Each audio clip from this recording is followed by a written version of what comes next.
E20 petrol पर देश भर में घमासान, गाड़ियों के माइलेज पर महाभारत। E20 पर सरकार विपक्ष आमने सामने। E20 पेट्रोल को लेकर देश में बहस तेज हो चुकी है। सरकार इसे ऊर्जा सुरक्षा, कच्चे तेल के आयात में कमी और प्रदूषण घटाने की दिशा में अहम कदम बता रही है। लेकिन दूसरी तरफ कई वाहन मालिक माइलेज और गाड़ियों की परफॉर्मेंस को लेकर सवाल उठा रहे हैं।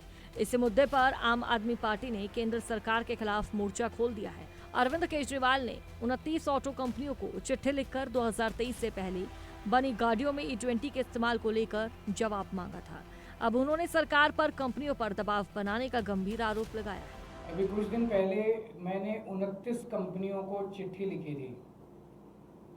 ये 29 वो कंपनियां हैं जो हमारे देश में मोटरसाइकिल बनाती हैं, स्कूटर बनाती हैं, पेट्रोल पे चलने वाले 2 व्हीलर बनाती हैं, पेट्रोल पे चलने वाले 4 व्हीलर बनाती हैं, कार बनाती हैं, SUV बनाती हैं।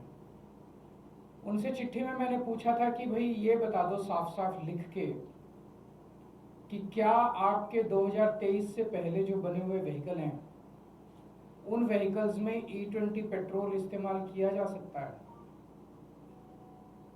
अगर आप कहते हो हाँ किया जा सकता है, तो अगर हमारी गाड़ी E20 की वजह से खराब होती है तो उसको रिपेयर करने का हर्जाना आप दोगे।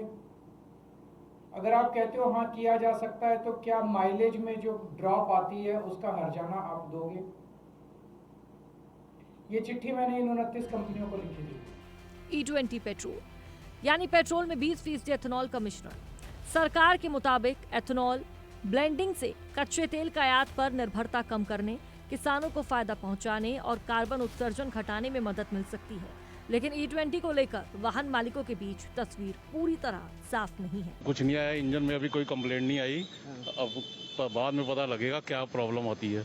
गाड़ी खराब हो गई, नहीं चल रही, स्टार्ट नहीं हो रही। देखो तो ये पेट्रोल की वजह से हो रहा है। ये पेट्रोल की वजह से ही होगा सर। हम यही कहेंगे उनसे कि मतलब जो पहले वाला पेट्रोल था हमें वही देना, हमें तो कोई दिक्कत नहीं थी। इसको देने के बाद जो है बहुत परेशानी हो रही है हमारे को। कुछ वाहन चालक माइलेज कम होने की शिकायत कर रहे हैं, तो कुछ लोग इंजन की स्मूथनेस और परफॉर्मेंस में बदलाव का दावा कर रहे हैं। यानी सवाल सिर्फ पेट्रोल का नहीं, सवाल है माइलेज, इंजन और मेंटेनेंस का।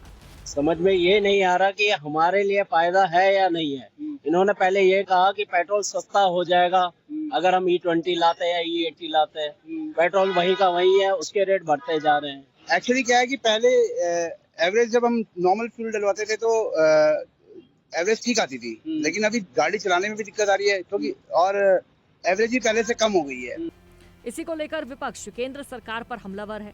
आरोप है कि सरकार ऑटो कंपनियों पर दबाव डाल रही है। केजरीवाल ने तो यहां तक दावा किया है कि सरकार के दबाव की वजह से कंपनियां E20 के संभावित असर पर खुलकर बात नहीं कर रही। हालांकि बीजेपी ने केजरीवाल के आरोपों को सिरे से खारिज किया है।